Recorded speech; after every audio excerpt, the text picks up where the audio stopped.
So anyway, okay, so I work at a wonderful set of charter schools called Mare Island Technology Academy and MIT Academy, right down the road here in Vallejo. It's a very urban area. We, as an independent charter school, are like a little school district inside of a bigger school district, which happens to be Vallejo. We have about 1,000 kids, and this last year, 95% of our graduates were accepted to four-year colleges. So we're really excited about that. That's a good thing.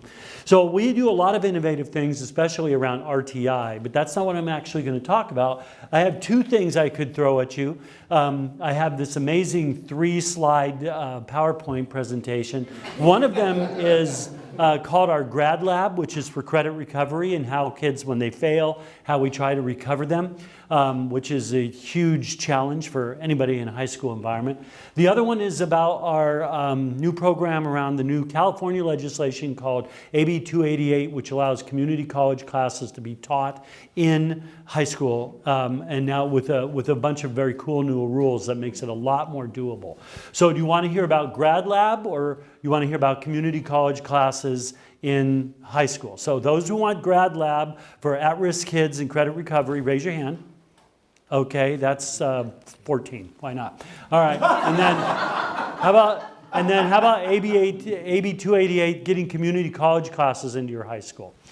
Oh, that is really tough. Okay, I only have 4 minutes. It's a tie. All right, well, let's see what comes up first. Okay, Grad Lab. All right. Okay, the Grad Lab is for the perennial problem of kids who fail classes. I mean, at high school, this is really what dropping out looks like. I mean, especially in your freshman and sophomore year, the kids start to struggle right off the bat, right out of the gate.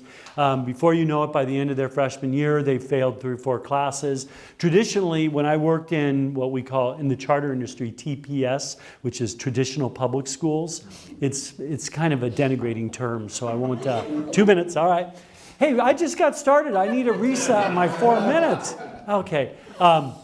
In traditional schools, you just make them retake it again and again and again until they officially drop out in their junior year, usually by going to a community school or continuation school, or maybe doing a CHESP or GED. What we've done is we actually put them into an elective. Let's just call it third period. We actually have 4 periods of it this year.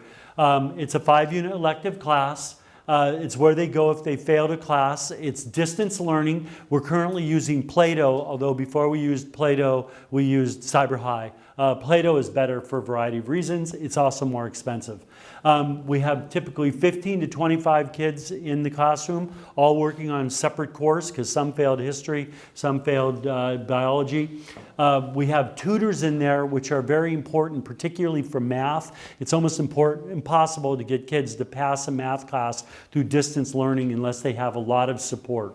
And since there's really only one teacher in here, the teacher is managing the software, and they can't really run around and tutor.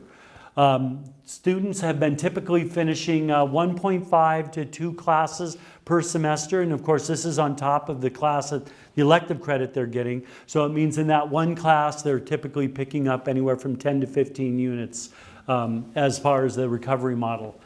We tie it right in with our after-school ASP program, which also has an online learning component, so they can continue their work after school. And some of them get really good at it and are able to make up 4 or 5 classes in a year once they get on a roll.